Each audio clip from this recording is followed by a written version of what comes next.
Viska til frelsis, 20. kafli, að öðlast sýn. Sá sem hefur öðlast hann andlega þroska og það meðvitundastig að augu hans eru opin fyrir sannleikanum og hjartað opið fyrir kærleikanum, veit í hjarta sínu hvað er rétt og hvað er rangt. Sá einstaklingur er umburðarlyndur, kærleiksríkur og hjálpsamur og hefur skynjað og meðtekið að allt er eitt og mun að lokum sameinast í einingu alls sem er.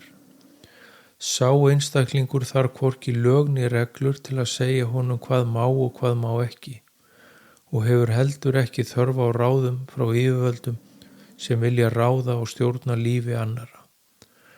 Hann þekkir sannleikann þegar hann birtist og einnig blekkinguna. Hann sér hvernig yfirvöld beita blekkingum til að skapa ótta og sundra fólki í þeim tilgangi að halda völdum og geta stjórnað og ráðið sem mestu í lífi fólks.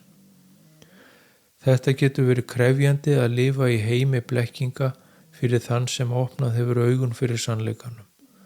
Það getur verið sárt að sjá hverju margir láta blekkjast og eru auðveldlega stjórnað. Sá sem er blindur á sannleikan lætur blekkjast og lifir í stöðugum ótta og fylgir fyrirmælum yfirvalda. Sá hinn sami hefur gefið frá sér valdið að stjórna eigin lífi og gjörðum og lætur tilleiðast af öðrum og gengur þar með oft í ógöngur í lífi sínu. Áreiti yfirvalda og fjölmiðla eykst ár frá ári og margir vita ekki hvers vegna þeim er farið að líða illa innra með sér þegar þeir upplifa kvíða, áhyggjur, streitu og vanlíðan. Hinn blindi áttar sig ekki á því hvað er það sem veldur þessari vanlíðan og hann er berskjaldaður fyrir áreitinu. Kröfurnar til lífsins aukast ár frá ári sem einnig skapa mikla vanlíðan hjá mörgum og athyglinni er beint frá sannleikanum og því sem býr innra með hverjum og einum. Margir eru uppteknir af því sem er ytra og gleyma að hlúa að sjálfum sér og rækta sjálfan sig. Þeir nota orku sína og krafta í að uppfylla kröfur og væntingar annara og slíkur einstaklingur upplifir ekki hamingjuna. Margir líta á lífið sem samkeppni að viðkomandi þurfa að eignast sem mest af veraldlegum auði og eigum og vera í betri stöðu en nágranninn.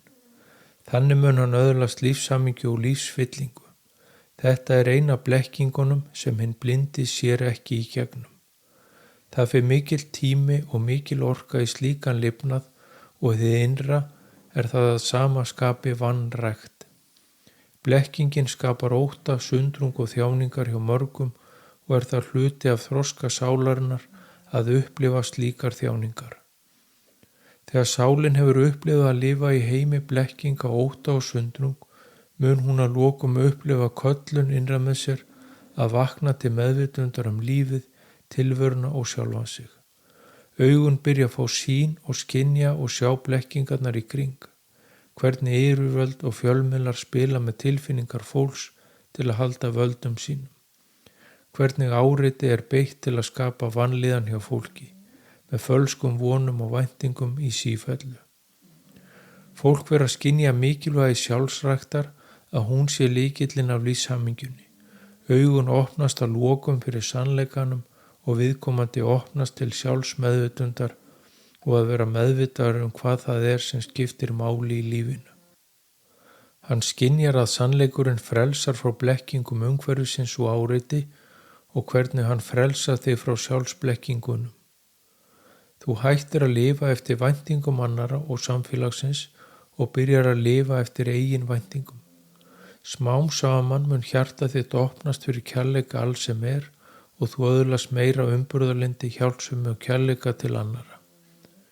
Þú byrjar að skynja að lög og reglur eru til þess gerð að skerða frelsi þitt og mannréttindi. Þú veist nú í hjarta þínu hvað er rétt og hvað er rangt. Þú gengur ekki lengur á hag annara til að bæta eigin hag. Þú verður nægjusamur og þakklátur fyrir það sem þú hefur og lærir að njóta þess. Þú veist að þú munt öðlast allt og allar þínar óskir verða uppfylltar. Þú byrjar að lifa í jafnvægi og takt við allt sem er. Engin og ekkert raskan úr róðinni og þú ert frjáls. Þú gerir það sem hentar þér best fyrir þína vegferð og þinn andlega þroska. Þannig hækkar þú meðvitund þína og öðlast eilífan fjársjóð. Þú ert þinn eigin frelsari og munt hefja gönguna í átt að frelsi þegar þú ert tilbúin. Enginn gengur veg annars og hver og einn þarf að frelsa sjálfan sig frá blekkingunum, óttanum og sundrungin. Ef allir jarðarbúa myndi opna augun fyrir sannleikanum og hjarta sitt fyrir kærleikanum, þá þyrfti ekki lög né reglur. Ekkert yfirvöld sem segja fólki hvað það megi og megi ekki gera. Allir myndu vita í hjarta sínu munin á réttu og röngu. Samvinna tæki við af samkeppni og mannkynið myndu öðlast langþráð frelsi og hamingju. Einn megin tilgangur lífsins hér á jörðinni að sálin upplifi andstæðu sína og upplag. Það ástæða þess að heimurinn eins og hann og hann fullur af blekkingum, ótta og sundrungu.